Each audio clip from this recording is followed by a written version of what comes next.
Hi folks, today I am going to explain you about globals function.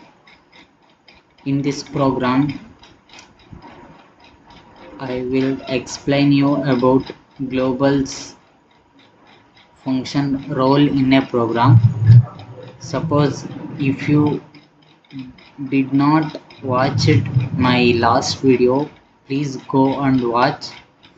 Then come to this program. Then only you will understand the program in a better way. First, I declared global variable, that is x is equal to 5 here. Then I am defining a function here. So x is equal to 10. It is a local variable because inside I am not defined any other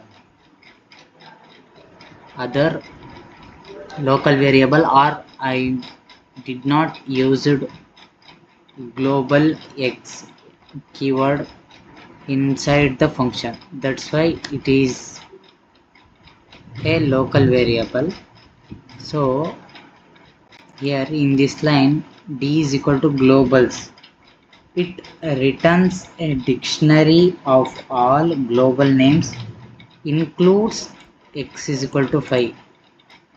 Suppose if in a program, if you defined any global variable,